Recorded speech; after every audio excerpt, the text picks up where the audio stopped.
Almost everyone past a certain age has heard the same advice, in one form or another. Keep your brain busy, do puzzles, stay mentally active, and most people take that advice to heart.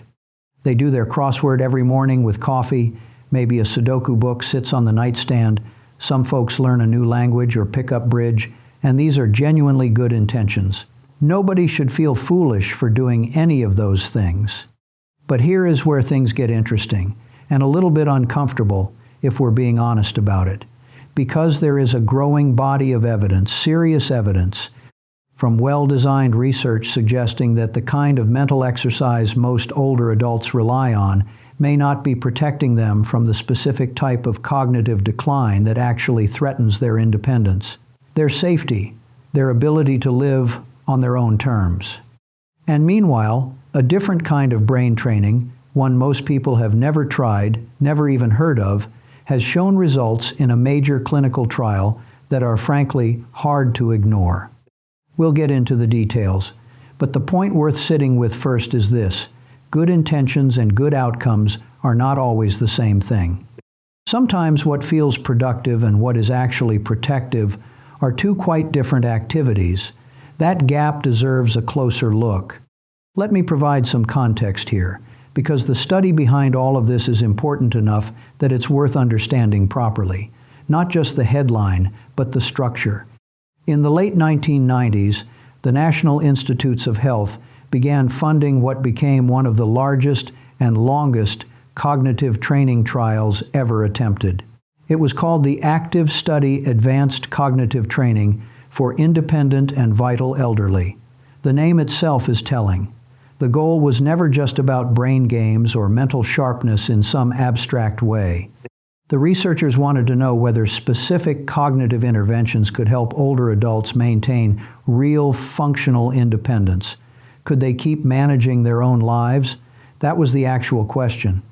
They enrolled close to 2,800 adults, all 65 and older, all cognitively normal at enrollment, no dementia, no significant impairment. These participants were spread across 6 sites around the country, and they were randomly assigned to one of 4 conditions. 3 groups received different types of cognitive training: memory training, reasoning training, or speed of processing training. A 4th group served as the control they received, nothing beyond their usual activities. What set this study apart from the dozens of smaller brain training studies that came before it, and the many that came after, was the follow-up period. These participants were tracked for 10 years. In some analyses, even beyond that. And that matters profoundly, because cognitive decline and dementia don't announce themselves on a 6-month timeline. They build slowly, quietly, often invisibly. To see whether something truly changes the trajectory, you need time, a lot of time. The active researchers had it. And when the results came in at the 10-year mark, they told a story that surprised quite a few people in the field. The memory training group, the one that most closely resembles what crossword puzzle enthusiasts do, training, recall, word associations, verbal strategies showed no significant reduction in dementia risk compared to the control group. Let me say that again more plainly. The type of mental exercise most Americans over 60 believe is protecting their brain produced no detectable protective effect against dementia over a decade of observation. Reasoning training fared similarly. The logical, sequential, pattern-based thinking that Sudoku and similar puzzles engage also no meaningful reduction in dementia incidence. But the speed of processing group showed something remarkably different. Participants who completed the speed of processing training, and particularly those who went on to complete booster sessions at later intervals, showed up to a 48% reduction in dementia risk over the 10-year follow-up. Among the subgroup that received the most training and the most boosters, the effect was striking enough that even cautious researchers took notice. Now, to be clear about something, and this matters, that 48% figure comes from secondary analyses. Dementia incidence was not the primary outcome the study was originally designed to measure. The study was built around functional independence, The dementia findings emerged when researchers examined the data more closely in later analyses, so this is a strong, compelling signal. It is not the same as a result from a trial specifically designed and fully powered to detect dementia prevention. That's an important distinction in how we interpret it. It means we should take it seriously while also acknowledging that further replication would strengthen the case. Still, in a field where almost nothing works, where billions of dollars have been spent on pharmaceutical approaches to dementia with largely disappointing results, a behavioral intervention showing that level of protection is not something to be dismissed. It is something to be understood. So what is speed of processing training exactly? And why would it do something that memory training and reasoning training apparently cannot? To answer that, you have to understand something about the aging brain that doesn't get discussed enough in mainstream conversations about cognitive health. Most people, when they worry about their mental decline, worry about memory. That's understandable. Memory loss is what we associate with dementia culturally. It's the part people notice. It's the part families find distressing first. But memory is not the first cognitive function to decline in most aging brains. It's not even the one that best predicts functional outcomes in the real world. What declines earlier, more consistently, and with more immediate practical consequences is processing speed. Specifically, visual processing speed, the brain's ability to rapidly take in a complex visual environment, identify the important elements, ignore the irrelevant ones, and execute an appropriate response, all within a very short time frame. If you take a look at the diagram on your screen now, you can see a simplified version of how visual information moves through the brain. From the retina, through subcortical relay stations in the thalamus, back to the primary visual cortex in the occipital lobe, and then forward through a series of association areas into the frontal regions that handle executive decisions and motor responses. In a young, healthy brain, this pathway operates with remarkable speed and efficiency. Multiple streams of information are handled simultaneously. The whole process feels effortless, invisible even. But with normal aging, not disease, not pathology, just the gradual changes that come with decades of biological wear, this system slows. Myelin, the insulating material that sheathes nerve fibers and enables rapid signal conduction, begins to deteriorate.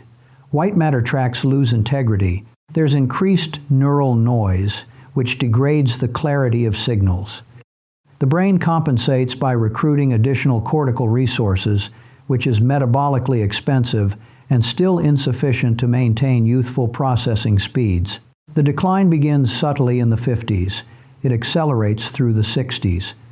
By the 70s, the gap between how fast the brain used to process visual information and how fast it actually does has become substantial enough to produce real-world consequences.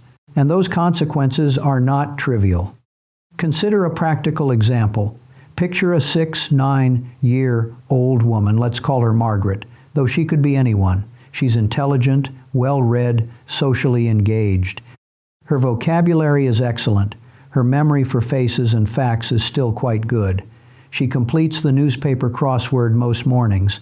By every casual standard, she seems cognitively sharp. But Margaret has quietly stopped driving at night. She finds busy intersections stressful in a way they never used to be. Last month, she nearly backed into a car in a crowded parking lot. She simply didn't register it, entering her peripheral visual field quickly enough. She started avoiding left turns across traffic because judging the speed of oncoming vehicles has become harder. She doesn't talk about this much. She's not sure it means anything. Maybe she's just being cautious. What Margaret is experiencing is almost certainly a contraction of what researchers call the useful field of view. This is the area of visual space from which a person can reliably extract and process information during a single brief glance without moving their eyes. In younger adults, this field is wide, approaching 180 degrees under good conditions. With age, it narrows, sometimes dramatically. And the person often doesn't realize it because the narrowing doesn't affect visual acuity. Margaret can still read fine print. Her eye exam comes back normal, The deficit isn't in her eyes. It's in how quickly and efficiently her brain processes what her eyes are sending it. This visual on screen shows that narrowing schematically. Notice how the effective processing zone contracts inward with age, leaving the periphery increasingly unmonitored. Information that falls in that peripheral zone doesn't disappear from view exactly, but the brain can no longer process it quickly enough to incorporate it into real-time decision-making. This is why older drivers miss things coming from the side, why they're slower to react to unexpected events, why intersection accidents become more common after 65. And it extends well beyond driving. Fall risk, which is one of the most consequential health threats facing adults over 70, is closely tied to visual processing speed. Walking through a cluttered living room, navigating uneven pavement, stepping off a curb, these require the brain to rapidly integrate visual spatial information with motor planning. When processing speed is compromised, the system operates on a delay. And a delay of even a quarter second, when balance is already more precarious than it was at 40, can be enough to cause a fall that changes the entire trajectory of someone's remaining years. In geriatric medicine, it is often observed that the patients who lose independence earliest are not always the ones with the worst memory. They are often the ones whose processing speed has declined to the point where the everyday environment simply moves too fast for their brains to keep up with safely. Now, the double decision task. This is the specific exercise used in the active study for speed of processing training, and it's worth understanding concretely. The participant looks at a screen. Two things appear simultaneously for a very brief instant. One is a target in the center of the screen, often a simple image they have to identify. The other is a target somewhere in the periphery, placed at varying distances from center. Both flash on screen and disappear. The participant has to correctly identify the central object and also indicate where the peripheral object appeared. If they get it right, the next trial becomes harder. The display time gets shorter. The peripheral target moves further out. Distracting elements, random shapes, competing patterns are added to the visual field, increasing the demand on attention and suppression of irrelevant information. If they get it wrong, the task backs off slightly, gets a little easier. This adaptive difficulty is important. It keeps the training at the edge of each person's capacity, which is where neural adaptation happens most effectively. Not too easy, not overwhelming, right at the boundary where the brain has to stretch but can still succeed with effort. And what this does, at a neurological level, is exercise the exact systems that normal aging weakens most. It forces faster visual identification. It forces wider peripheral attention. It forces more efficient filtering of distraction. Session after session, the neural circuits involved become more efficient. Processing speeds improve measurably. The useful field of view expands. And here's the critical finding from active. The improvements didn't just show up on the computer task, they transferred. Trained participants showed better performance on timed, real-world activities. They maintained driving skills longer. They reported better quality of life on health-related measures. That transfer to real-world function is what distinguishes the speed of processing training from virtually every other brain training approach ever tested. Memory training made people better at memory exercises. Reasoning training improved reasoning test scores, but speed of processing training improved actual daily functioning. That difference is not minor. In clinical terms, it's the whole ball game. Why did this particular type of training succeed where others didn't? There's a plausible neurological explanation, and it connects to a distinction in cognitive science between what are called crystallized and fluid intelligence.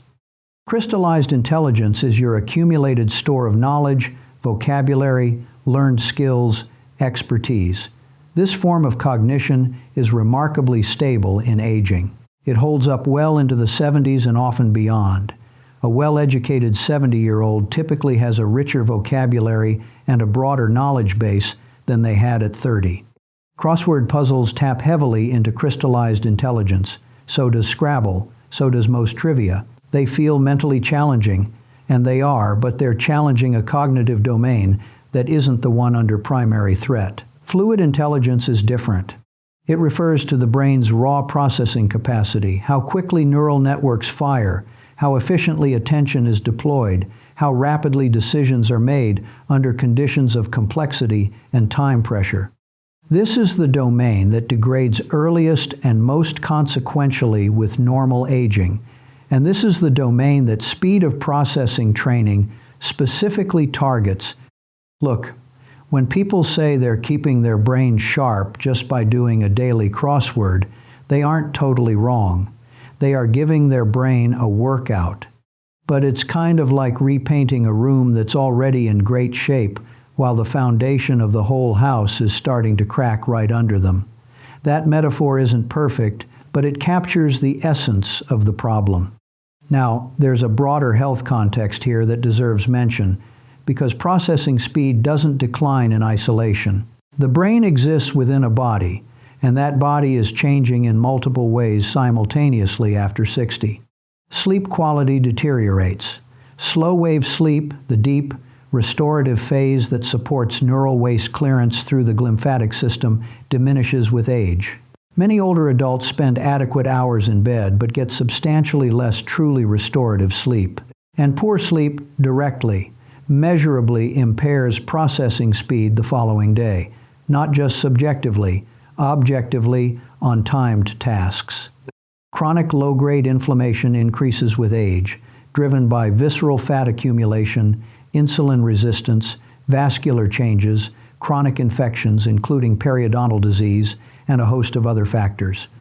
This background inflammatory state, sometimes called inflammaging in the literature, though the term is somewhat informal, degrades neural efficiency over time.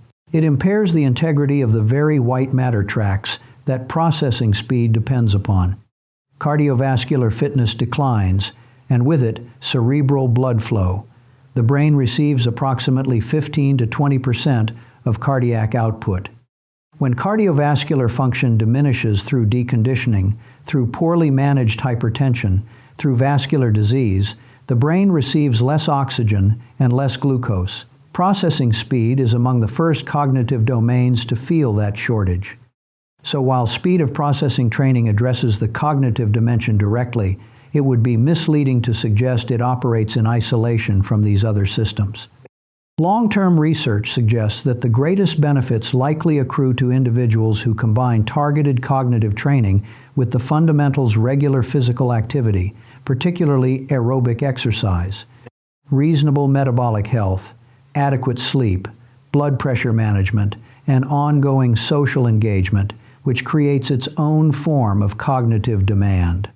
The guiding principle here, and this is the one principle worth carrying away from this entire discussion, is this: train the function that's actually declining, and do so within a body that's being reasonably well maintained overall. Don't assume that mental effort of any kind provides general cognitive protection. Be specific, be consistent, and be honest about whether the activities that feel mentally stimulating are actually addressing the particular vulnerability that aging creates. For those wondering about practical implementation, the specific exercises validated in the active study are available through a program called BrainHQ, which was developed by Michael Merzenich, the neuroscientist whose foundational work on neuroplasticity underpinned the study's design. This is stated as factual information about the evidence base, not as promotion. Other programs may approximate similar training paradigms, though the specific clinical validation applies to the exercises that were actually used in the trial. Based on the active study protocol, the training involved 10 initial sessions of about 60 to 75 minutes each, with booster sessions offered at 1 year and 3 years.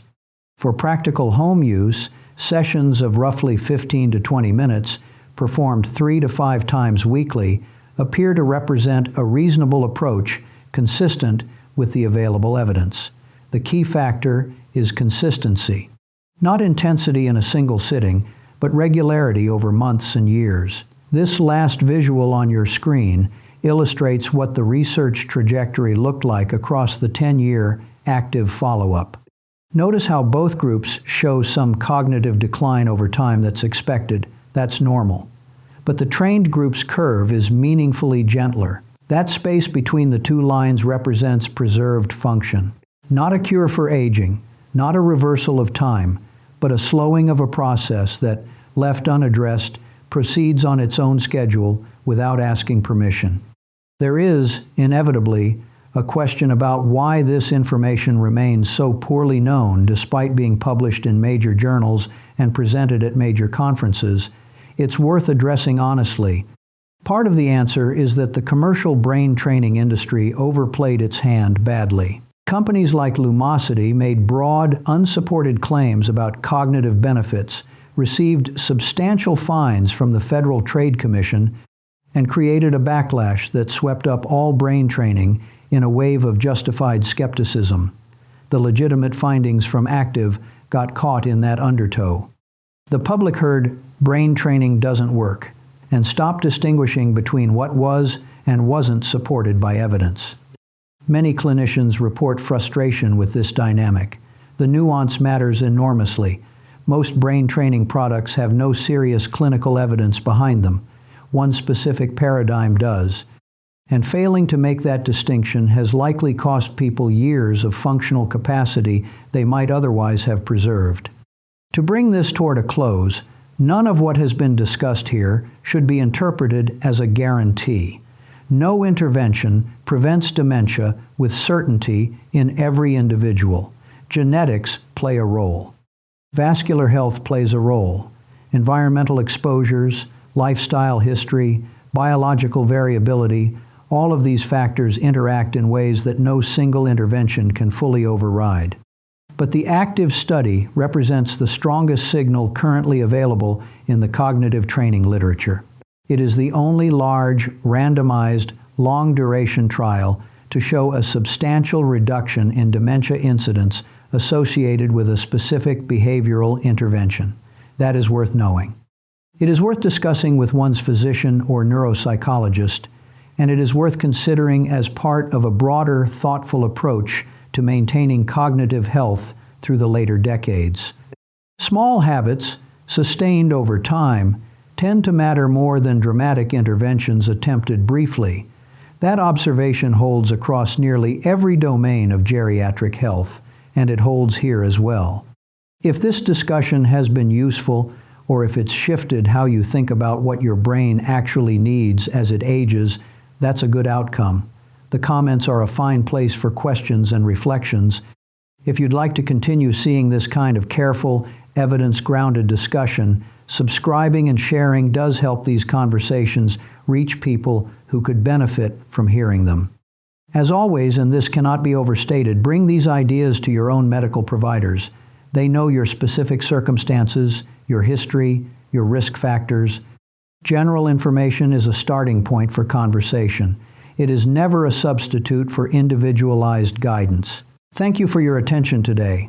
Be thoughtful with your choices. Be patient with the process. And don't mistake what feels mentally engaging for what's actually protecting the part of your brain most at risk. They may not be the same thing. In many cases, it seems they are not.